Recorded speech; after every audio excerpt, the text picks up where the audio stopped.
The following presentation is produced for use by our telemarketing friends, so they might better understand what it is we do with the funds raised in behalf of the Cancer Fund of America and all our caregivers and patients.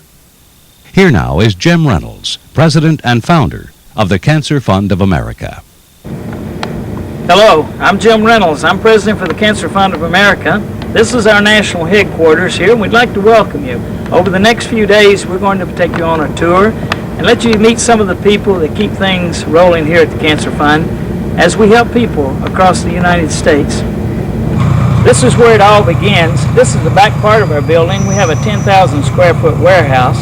Each year, we receive from 15 to 20 tractor trailer loads of products. And these products are shipped to nonprofit hospices and other health agencies, and a couple thousand patients that contact us directly each year. This is a way of fulfilling our mission and helping the patients who are suffering with cancer. Once these products are unloaded from the trucks and brought into our warehouse, they are then broken down into smaller packaging to be shipped out to hospices, nonprofit organizations, and those patients we serve all across the country. Okay, now that our orders have come in from individuals around the country requesting certain products, and the items have all been brought into the warehouse and have been sorted according to the merchandise we have, we now fill these individual orders, and they're shipped out throughout the United States.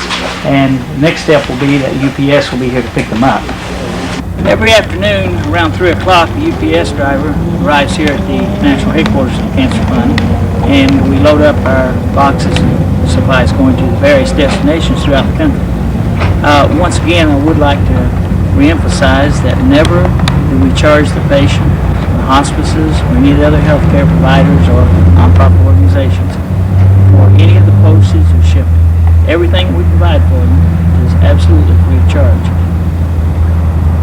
Without your help, this warehouse could stand empty, and over 450 hospices with more than 5,000 patients would not have some of the things necessary to ease the suffering and pain, as well as sustaining their nutritional health. You've seen how the products that come into our warehouse, how they're repackaged and getting ready to go out. But, you know, we could turn over about 8 tractor trailer loads. That's about what this warehouse will hold. We could turn over those products every 2 weeks.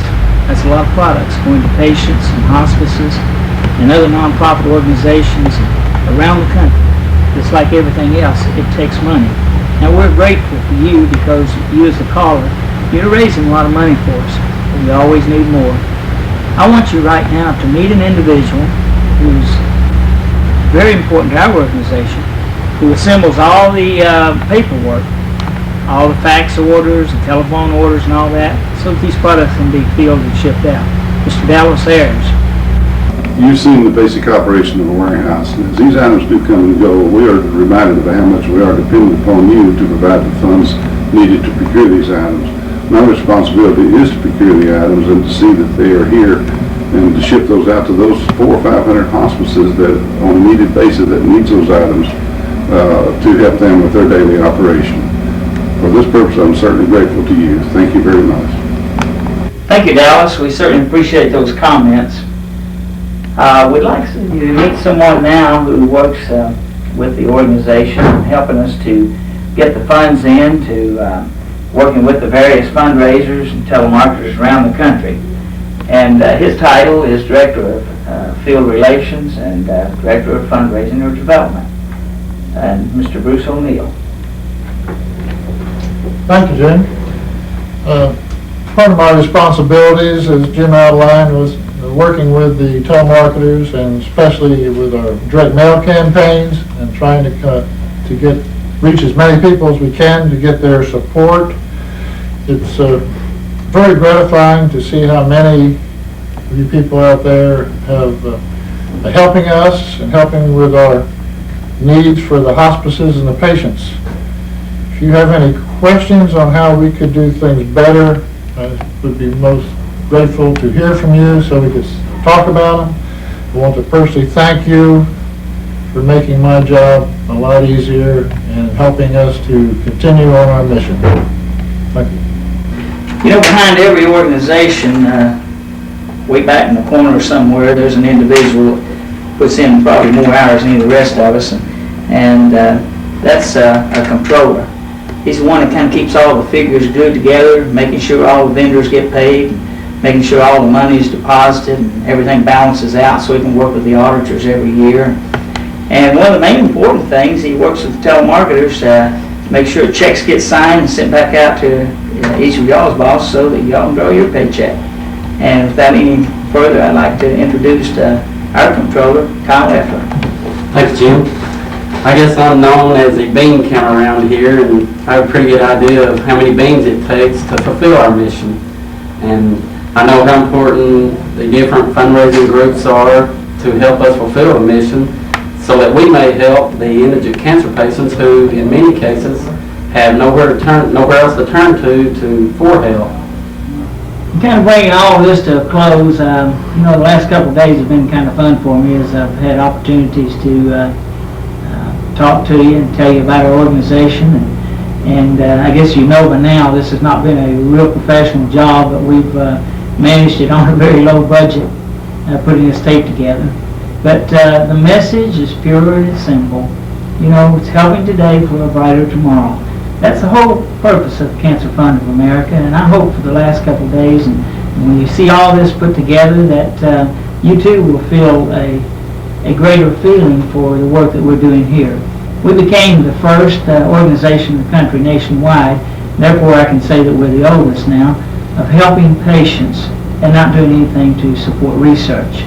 Now, there's nothing wrong with research. I hope they find a cure for cancer through research someday. But there's so many organizations out there doing research that the few dollars we could put into research would be like a drop in the ocean. But we can help patients. And so that's what we've been doing with the funds that you've been raising. Now I know you as telemarketers, and it's just very difficult to sit day after day calling on the phones. It's not so bad when people say, yes, I'd be glad to make a contribution. But it's kind of hard when you listen to the no's over and over. But I want you to know that we, here at the Cancer Fund of America, and all of our patients, we're grateful for you. We hope you get in there and just keep raising the funds that we need. We'd like to keep that warehouse full and keep our program going forward all across the nation. There's many people out there that research is just too late for, and we've got to do something to help them. We all know family members who have cancer or who died of cancer, and we want to be there when this catastrophe hits the family. And so once again, on behalf of our family here at the Cancer Fund of America and our patients, thank you, keep up the good work, and God bless you. We hope you have a better understanding of what we do and how much we appreciate your efforts in behalf of the Cancer Fund of America and those we serve. Isn't it nice when there's someone there to help?